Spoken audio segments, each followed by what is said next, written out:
जरा सोचिए कि किसी ने बड़े चाव से ना अपने बेडरूम को एकदम पसंदीदा गहरे लाल रंग से रंगा है। कमरा दिखने में तो बहुत शानदार है, लेकिन अचानक घर में रोज छोटी छोटी बातों पर बहस होने लगी है। हाँ, और रातों की नींद भी उड़ गई है। बिल्कुल। तो क्या ये सिर्फ इत्तेफाक है या वो दीवारें दिमाग के साथ खेल रही हैं? आज की हमारी इस खास चर्चा में, जहां हम वास्तुशास्त्र और कलर साइकोलॉजी के कुछ बेहद दिलचस्प नोट्स खंगाल रहे हैं ना, हम यही समझने वाले हैं। मतलब आमतौर पर हम पेंट को घर के मेकअप की तरह देखते हैं, दीवार पर रंग लगाया और बस काम खत्म। लेकिन सोचिए, अगर हम इसे जीवन की मूड लाइटिंग की तरह देखें तो कैसा रहेगा? अरे ये बहुत ही सटीक एनालॉजी है।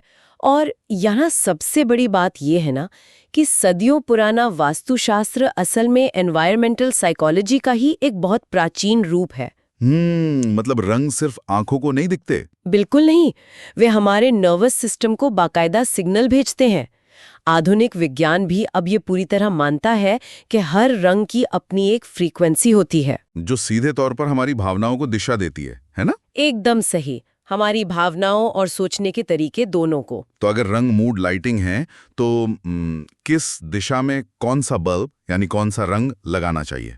क्योंकि हमारे पास जो जानकारी है उसके हिसाब से उत्तर दिशा के लिए हल्का नीला या हरा रंग बताया गया है। हाँ, और दक्षिण पूर्व के लिए लाल या नारंगी, और बेडरूम की पश्चिम दीवार के लिए सॉफ्ट बेज रंग। तो इसका लॉजिक क्या है?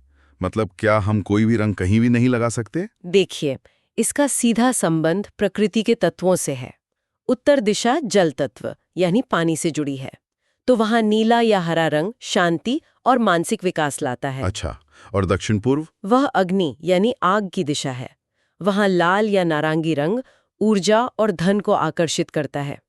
पूर्व दिशा उगते सूरज की है, तो वहां पीला रंग स्वास्थ्य के लिए बेहतरीन होता है। एक मिनट रोकूंगा आपको।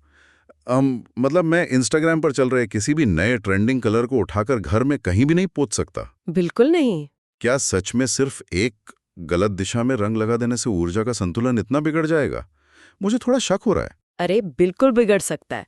सोचिए, अगर आप जल तत्व की दिशा यानी उत्तर में लाल रंग लगा दे, जो कि अग्नि का प्रतीक है, तो क्या होगा?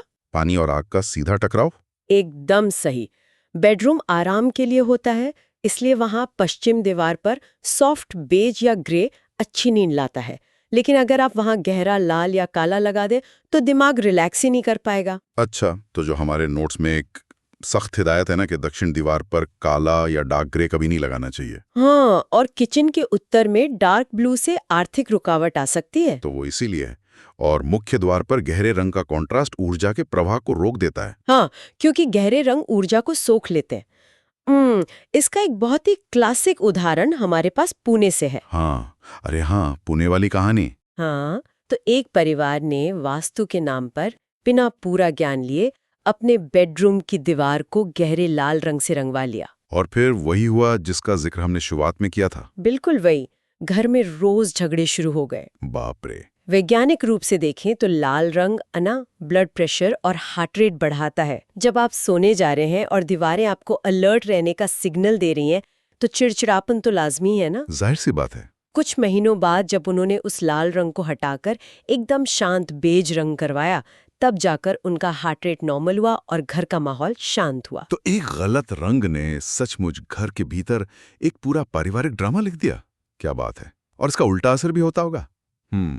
वो मुंबई वाले परिवार की कहानी क्या थी? हाँ, मुंबई के बांद्रा का एक परिवार था जिन्हें घर में बहुत सुस्ती महसूस होती थी, तो उन्होंने अपनी उत्तर दिशा की दीवार को हल्के हरे रंग से रंगा। हरा रंग, जो हरियाली और नई शुरुआत का प्रतीक है। सही कहा। कुछ ही दिनों में उन्हें रोज सुबह एक नई और सकारात्मक ऊर्जा महसूस होने लगी, क्योंकि उनका अवचेतन मन विकास के उन संकेतों को पढ़ रहा था। अब मुझे समझ आ रहा है कि क्यों इंटीरियर डिजाइनर्स आजकल वास्तु चार्ट का इतना इस्तेमाल करते हैं।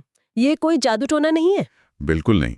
ये साइकोलॉजी का एक बहुत पक्का कमर्शियल टूल बन चुका है। सही पकड़ा। जब डिजाइनर्स सही दिशा में सही रंग देते हैं, तो क्लाइंट को स्पेस में अच्छा महसूस होता है और उनके प्रोजेक्ट्स जल्दी पूरे होते हैं। वो ग्राहकों के लिए एक तरह से लकी चार्म बन जाते हैं। और स्टोर मालिक भी इस बात को समझते होंगे। अरे बहुत अच्छे से। वे वास्तु ब्लू और ग्रीन जैसे एकदम प्रीमियम कॉम्बिनेशन का इस्तेमाल करते हैं। हाँ, क्योंकि हरा और नीला रंग ग्राहकों को शांत और रिलैक्स करता है, जिससे वे स्टोर में ज्यादा समय बिताते हैं और ज्यादा खरीदारी करते हैं। बहुत ही स्मार्ट। तो कुल मिलाकर सबसे बड़ी गलती यही है कि बिना सोचे समझे बस ट्रेंड्स को कॉपी करना। बिल्कुल, घर की दिशा और परिवार की जरूरत के हिसाब से सही वास्तु पेंट चुनना ना सालों तक टेंशन फ्री रहने का एक शानदार तरीका है। एकदम सही। ये सिर्फ एक सजावट नहीं है, बल्कि आपकी मानसिक शांति में किया गया एक बहुत बड़ा निवेश है। कमाल की चर्चा रही है। रंगों का हमारे अवचेतन मन पर इतना गहरा असर होता है, ये सोचकर ही हैरानी होती है। सच में। अब इस बातचीत को खत्म करने से पहले एक सवाल जो मेरे दिमाग में घूम रहा है। बताइए। अगर हमारे आसपास की इन भौतिक ईंट पत्थर की दीवारों के रंग हमारी ऊर्जा, मूड और रिश्तों को इतनी तेजी से बदल सकते हैं, तो क्या दिन भर जिन डिजिटल स्क्रीन्स और फोन ऐप्स को हम घूरते रहते हैं, उनके रंग भी हमारे मूड और मानसिकता को इसी तरह गुप्त रूप से हैक कर रहे हैं? सोचने वाली बात है।